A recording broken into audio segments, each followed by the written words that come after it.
अजमेर दक्षिण विधानसभा क्षेत्र से 20 परिवार अस्थियां विसर्जित करने गए हरिद्वार। अजमेर दक्षिण विधानसभा विधायक अनीता बदेल द्वारा 20 परिवारों के सदस्यों को उनके मृत परिजनों की अस्थियां हरिद्वार में विसर्जित करने के लिए अजमेर से बस में रवाना किया गया।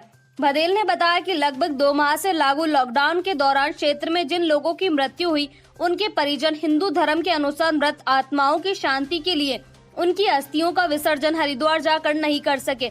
ऐसे में परिजनों की पीड़ा को महसूस करते हुए हरिद्वार जाकर आने के लिए एक बस की व्यवस्था कर प्रशासन से उसकी अनुमति जारी करवाई। साथ ही यात्रा के लिए आवश्यक सभी प्रबंध भी किए गए। अजमेर से हरिद्वार गए यात्रियों के लिए आने जाने तथा खाने पीने के साथ ही वह ठहरने की व्यवस्था भी निःशुल्क की गई। बदेल ने बताया कि बस अजमेर से शाम 6 बजे आदर्श नगर से रवाना हुई, जो कि गुरुवार को प्रातः हरिद्वार पहुंचेगी।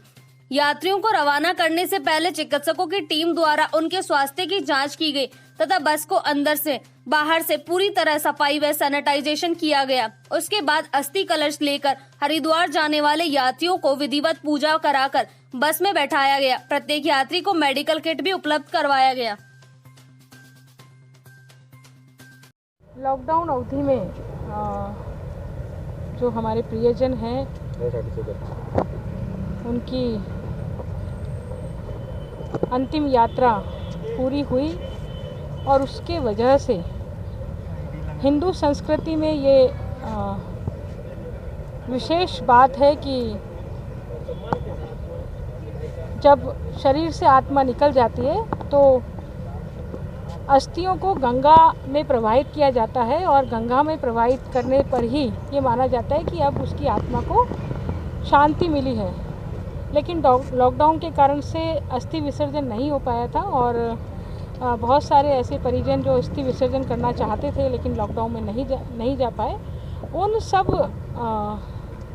लोगों को आज बस के द्वारा अस्थि विसर्जन के लिए भेजा जा रहा है और बस की व्यवस्था है, साथ में हलवाई है, 2 लेबर है, हमारे 3 कार्यकर्ता, हमारा एक बूथ अध्यक्ष है, एक हमारा महामंत्री है और एक हमारा शक्ति केंद्र का प्रभारी है, ये भी साथ में जा रहे हैं। व्यवस्था के लिए सब लोगों की मेडिकल जांच करा करके, स्क्रीनिंग करा करके उनकी अनुमति ली गई है और अनुमति के बाद अभी ये बस से जा रहे हैं। मेडिकल किट इनके साथ में है, कहीं और खाना नहीं खाना पड़े, किसी प्रकार से परेशानी नहीं होनी पड़े, इसलिए हलवाई को साथ भेजा जा रहा है। उनके दोनों वक्त का भोजन और नाश्ते की व्यवस्था है। हरिद्वार में अस्थि विसर्जन के पश्चात जब लौटेंगे तो सीधे पुष्कर जाएंगे और पुष्कर में स्नान आदि के पश्चात ही वो अपने घर लौटेंगे। तो ये पूरी व्यवस्था अजमेर दक्षिण के कार्यकर्ताओं द्वारा की गई है और ये पुण्य सबको प्राप्त हो। ये अस्थि विसर्जन करके हम हमारी परिजनों की आत्मा को शांति दिलाएं, इससे बड़ा और कोई पुण्य का काम हो नहीं सकता है।